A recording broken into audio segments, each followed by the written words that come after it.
समय की बात है। किसी गांव में दीनू नाम का आदमी अपनी पत्नी और 2 बच्चों के साथ रहता था। दीनू गांव के सेठ किशोरीलाल के पास नौकरी करता था। किशोरीलाल के पास बहुत सी पालतू बकरियां थी, जिनमें से एक बकरी गर्भवती थी। बकरी ने जिन बच्चों को जन्म दिया, उनमें से एक बच्चा बहुत ही कमजोर पैदा हुआ। वो अक्सर बीमार रहता था। एक दिन सेठ गुस्से में बोला, अरे दीनू, एक काम कर, इस बकरी के बच्चे को तू कहीं दूर जंगल में छोड़ा। हर समय इसकी वजह से और भी बकरियां बीमार होने लगी हैं। हमें बीमार को नहीं रखना। ठीक है मालिक, मैं कल सुबह ही इसे जंगल छोड़ाऊंगा। अगले दिन दीनू बकरी के छोटे से बच्चे को जंगल में छोड़ने के लिए चला जाता है। वो जैसे ही बकरी के बच्चे को छोड़ने लगता है, बच्चा मैं करने लगता है, मानो वो दीनू से कुछ कह रहा हो। कितना मासूम और प्यारा बच्चा है। अगर मैं इसको यहाँ जंगल में छोड़ गया तो जंगली जानवर इसको मार कर खा जाएंगे। पता नहीं, मन नहीं कर रहा इसे कि इसे यहाँ छोड़ कर जाऊं। दीनू बकरी के बच्चे को उठा लेता है और अपनी गोद में लेकर प्यार करने लगता है। बकरी का बच्चा भी दीनू को ऐसे लिपट जाता है मानो उसे कितना प्यार मिल रहा हो। दीनू उसे अपने साथ घर ले आता है। सुनो जी, हम लोग तो वैसे ही इतने गरीब हैं, 2 वक्त की रूखी सूखी रोटी भी बहुत मुश्किल से खा पाते हैं। हम इसका इलाज और देखभाल कैसे करेंगे? शांति, तुम नहीं जानती, जब मैं इसे जंगल में छोड़ रहा था, पता नहीं मेरा मन दर्द से भर आया और इसे जंगली जानवरों के बीच जंगल में छोड़ने का मन नहीं हुआ। इसलिए मैं इसे अपने साथ ले आया। अब जब ले ही आया हूँ तो इसको पालने का इंतजाम भी हो जाएगा। तुम और मैं मिलकर इसकी पूरी देखभाल करेंगे और मुझे यकीन है कि ये कुछ ही दिनों में बिल्कुल ठीक हो जाएगी। सच में ऐसा ही हुआ। दीनू और उसकी पत्नी शांति मिलकर बकरी के उस बच्चे की खूब देखभाल करते थे। धीरे धीरे उनके देखभाल की वजह से कुछ ही महीनों में वो बकरी बिल्कुल ठीक हो गई और बड़ी हो गई। बकरी ने अब दूध देना भी शुरू कर दिया था। सुनो, देखो हमारी बकरी कितना दूध देने लगी है। क्यों ना हम बकरी का दूध बेचना शुरू करें? इससे हमारी अच्छी कमाई हो जाएगी और तुम्हें सेठ की नौकरी भी नहीं करनी पड़ेगी। तुम ठीक कह रही हो शांति। इस बकरी को बचाकर उस दिन शायद मैंने ठीक ही किया। आज हमारे कितने काम आ रही है और हमें इससे कितना प्यार भी हो गया है। ये भी हमें बहुत प्यार करती है। कल से हम इसका दूध बेचकर ही गुजारा करेंगे। मुझे भी अब उस किशोरीलाल की नौकरी नहीं करनी पड़ेगी। वो बहुत निर्दयी स्वभाव का है। अगले दिन से दीनू बकरी का दूध बेचने लगा। दीनू की बकरी बहुत ही अच्छा दूध देती थी, जो कि गांव वालों को बहुत पसंद आता था। धीरे धीरे दीनू का दूध बेचने का काम अच्छा चलने लगा। जब ये बात किशोरीलाल को पता चली तो वो दीनू के पास अपनी बकरी वापस लेने के लिए चला गया। क्यों बे दीनू, मेरी बकरी का दूध बेचकर तू बहुत पैसे वाला बन गया है। तूने मेरे घर नौकरी भी करनी छोड़ दी है। चुपचाप मेरी बकरी वापस कर, वो बकरी मेरी है। किशोरीलाल जी, आपने तो इसे जंगल में छोड़कर आने के लिए दिया था ना। आप तो कब का इसे भुला चुके थे। वो तो मैं था जो मैं इस बेचारी को अपने घर ले आया। आज ये मेरे कारण जिंदा है। मैंने इसकी देखभाल की है। तू ऐसे नहीं मानेगा। मैं पंचायत में ये बात रखूंगा। किशोरीलाल पंचायत में अपनी बकरी वापस लेने की बात कहता है, पर पंचायत का मुखिया दीनू की तरफ था। देख किशोरीलाल, दीनू ठीक कह रहा है। तूने तो इसे बीमार और मरियल समझकर दीनू को इसे जंगल में छुड़ाने के लिए बोला था ना। मैं ठीक कह रहा हूँ ना? है भाई, वो तो दीनू ने ही इसकी देखभाल करके इसे पाल पोस कर बड़ा किया है। अब इस बकरी पर दीनू का हक है। मुझे कोई और रास्ता ढूंढना पड़ेगा। इस बकरी को तो मैं हत्या कर ही रहूंगा।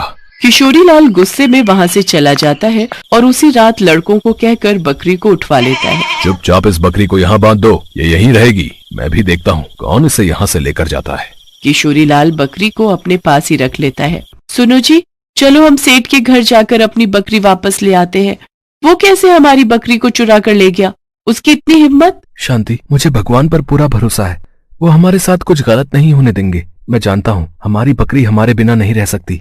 वो हमारे पास लौटकर जरूर आएगी। किशोरीलाल के नौकर परेशान हो गए। बकरी बिल्कुल भी दूध नहीं दे रही थी और ना ही कुछ खा पी रही थी। धीरे धीरे बकरी फिर से कमजोर होने लगी और बीमार हो गई। अरे, किस बीमार को उठाकर ले आए? इसे तो वापस उसी दिनों के पास छोड़ाओ। ये बीमार और कमजोर बकरी अगर मेरे पास रहेगी तो बाकी के जानवर भी बीमार हो जाएंगे। इसके पास से कितनी बदबू भी आ रही है। एक काम करो, इसे यहाँ से निकाल कर बाहर फेंक दो। हमें इसकी जरूरत नहीं है। किशोरीलाल के आदमी बकरी को घर के बाहर छोड़ देते हैं। बकरी दीनू के घर का रास्ता जानती थी।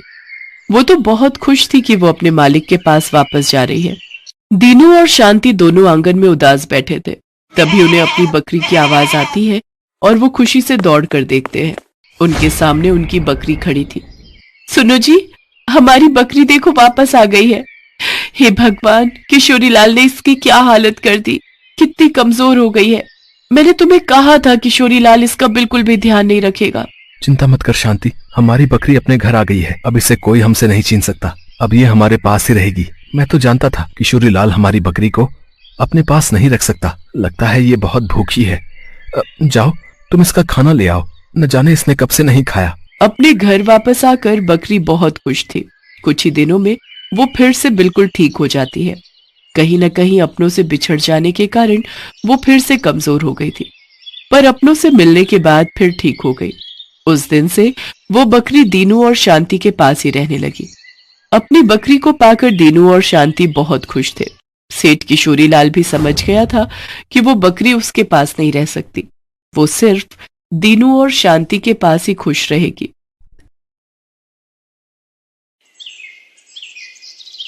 उर्मिला माधोपुर गांव में रहती थी। उसके पास पारो नाम की एक पालतू गाय थी। पारो उर्मिला के साथ पिछले कई सालों से है।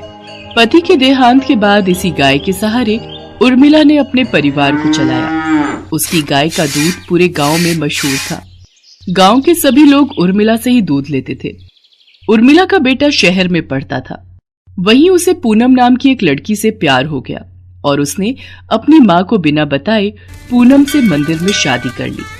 आज वो गांव वापस आने वाला था। उर्मिला बहन, 2 किलो कर देना दूध। 1.5 किलो मुझे भी देना। क्या बात है उर्मिला बहन, आज तो तुम बड़ी खुश दिखाई दे रही हो।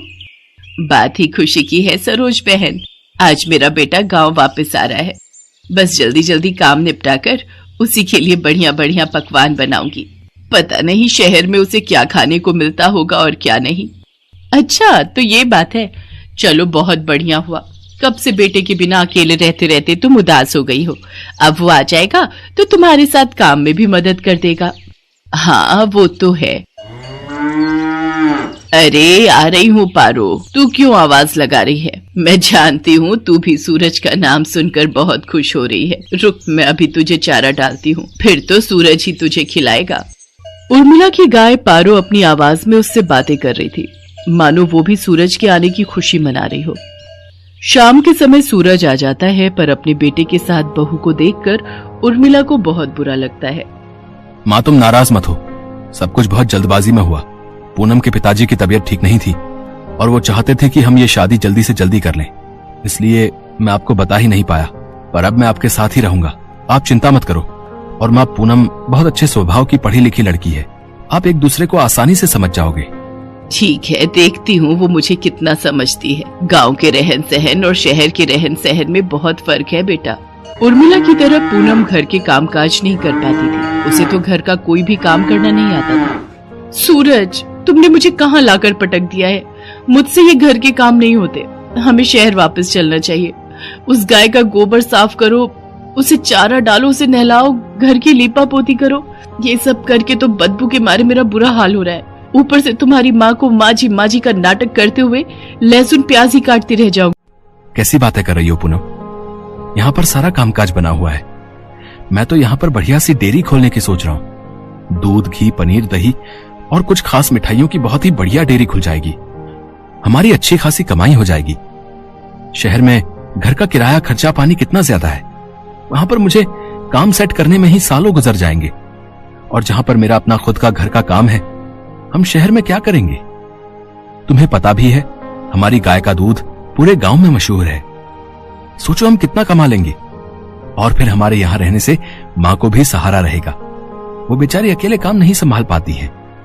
अच्छा तुम काम करो, मैं थोड़ी देर बाजार होकर आता हूँ। कह तो सूरज ठीक ही रहे हैं। शहर में काम करने के लिए पैसों की भी जरूरत होगी। यहाँ पर तो अपना मकान, अपना काम है और फिर हमें तो पैसे कमाने से मतलब है। कुछ सालों में अच्छे पैसे कमा लिए तो बाद में शहर जाकर बस जाएंगे। पर मुझे किसी भी तरह से सासू माँ से अलग होना है ताकि उस गाय पर मेरा कब्जा हो जाए। पता नहीं, माँ जी तो बहुत चालाक है, कितने पैसे अपने अंदर करके बैठी होंगी। पूनम को पता था कि सूरज गांव में ही काम बढ़ाने वाला है, इसलिए वो अलग होने के रास्ते ढूंढने लगी। सूरज, सुबह से काम कर करके मैं थक गई हूँ। मेरे आने के बाद माँ जी ने घर के सारे काम मेरे ही जिम्मे डाल दिए हैं। गाय को नहलाना, धुलाना, गोबर साफ करना, चारा डालना, सारी देखभाल तो मैं करती हूँ और दूध बेचने के टाइम पर माँ जी गल्ला लेकर तखत पर खुद बैठ जाती हैं। ऐसे थोड़ी होता है। मैं अब और बर्दाश्त नहीं कर सकती। जब मैं इतना काम कर रही हूँ तो फिर मैं अलग ही रहूंगी। मुझे माँ जी के साथ नहीं रहना। और हाँ, उस गाय पर मेरा हक है। मुझे तो बस बंटवारा चाहिए, गाय का बंटवारा। पूनम इतनी जोर जोर से चिल्लाकर ये बात कह रही थी कि उसकी बात उर्मिला के साथ साथ पड़ोसियों ने भी सुन ली और सब वहाँ आ गए। बहू, बंटवारा, वो भी मेरी पारो का? मेरे जीते जी ऐसा कभी नहीं होगा। और तुम जानती ही क्या हो पारो के बारे में? उसे मैंने बहुत प्यार से पाला है, उसकी देखभाल की है। तुम मेरी पारो को एक दिन भी रख कर तो दिखाओ, वो तुम्हारे साथ एक दिन भी नहीं रहेगी। हाँ हाँ, इस गाय की देखभाल मैं कर लूंगी, आप उसकी चिंता मत करो। पर एक शर्त है, आप बीच में दखलंदाजी नहीं करोगी। मैं जैसी मर्जी गाय की देखभाल करूं, आप उससे दूर रहोगी। सूरज, अगर आज बंटवारा नहीं हुआ तो मैं तुम्हें छोड़कर शहर चली जाऊंगी। माँ, अगर पूनम चाहती है तो आप उसे गाय दे क्यों नहीं देती? उसे एक बार कोशिश करने तो दो। कहीं ऐसा ना हो आप दोनों के झगड़े में मेरी शादीशुदा जिंदगी खराब हो जाए। सूरज बेटा, एक माँ कभी नहीं चाहती कि उसके बच्चों का घर खराब हो। अगर बहू की यही इच्छा है तो आज से मैं अपनी पारो बहू के हवाले करती हूँ। उर्मिला बहन, इतने सालों से हम देख रहे हैं पारो को तुमने बहुत लाड प्यार से पाला है। कहीं ऐसा न हो बंटवारे के चक्कर में एक निर्दोष जानवर परेशान हो जाए। सब गांव वाले भी क्या समझाते। पूनम तो बंटवारे की जिद पर अड़ गई थी और ऐसा ही हुआ। गाय अब पूरी तरह से पूनम के हवाले थी। सूरज गांव में डेयरी खोलने की व्यवस्था के काम से शहर चला जाता है। पूनम तो आलसी थी, उसने गाय के प्रति लापरवाही दिखाना शुरू कर दिया। वो सुबह उठकर ना तो गाय का गोबर साफ करती थी, न उसे नहलाती धुलाती थी और न ही उसे समय पर चारा देती थी। इसी कारण गाय के आसपास बदबू फैलने लगी और मक्खियां, मच्छर, कीड़े मकोड़े आने लगे। गाय को समय पर चारा नहीं मिलता था, वो कमजोर हो गई। पूनम सारा दिन सोती रहती और खाती पीती रहती। गाय ने दूध देना भी बंद कर दिया। एक दिन गाय बेहोश होकर जमीन पर गिर गई। ये देखकर पूनम घबरा गई। सूरज उसी समय शहर से आया और वो भी घबरा गया।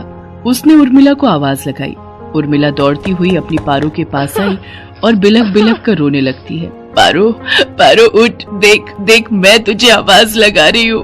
पूनम, पारो की देखभाल की जिम्मेदारी तुमने ली थी ना, फिर उसका ये हाल कैसे हो गया? मुझे माफ कर दो सूरज, गलती मेरी ही है। मेरे कारण पारो आज इस हालत में है। मैं सचमुच माँ जी की तरह पारो की देखभाल नहीं कर सकी। माँ जी, मुझे माफ कर दीजिए। उर्मिला दौड़कर चारे के पास जाती है और चारे को उठाकर पारो के आगे रखती है। पारो को उर्मिला के स्पर्श का एहसास होता है, वो थोड़ा सा हिलती है। ये देखकर सब खुश हो जाते हैं। उर्मिला अपने हाथों से पारो को चारा खिलाती है। पारो खुशी खुशी ढेर सारा चारा खा लेती है, मानो वो कब से उर्मिला के हाथों से ही चारा खाना चाह रही थी। पूनम को अपनी गलती का एहसास हो जाता है और वो उर्मिला से माफी मांगती है। कुछ दिनों में पारो फिर से ठीक हो जाती है। अब सूरज ने भी गांव में एक बड़ी डेयरी खोल ली थी। धीरे धीरे सब कुछ ठीक हो जाता है और दोनों सास बहू मिलकर पारो की देखभाल करने लगती है। पारो भी अब बहुत खुश थी। Best buddies. Hello friends, thanks for watching this video. अगर आपको ये वीडियो पसंद आया है तो प्लीज लाइक, सब्सक्राइब, कमेंट्स करें इस वीडियो पर और हाँ, शेयर करना भी ना भूलें। और भी मजेदार वीडियो देखने के लिए नीचे दिए गए बेल आइकॉन को दबाएं। देखते रहिए बेस्ट बडीज।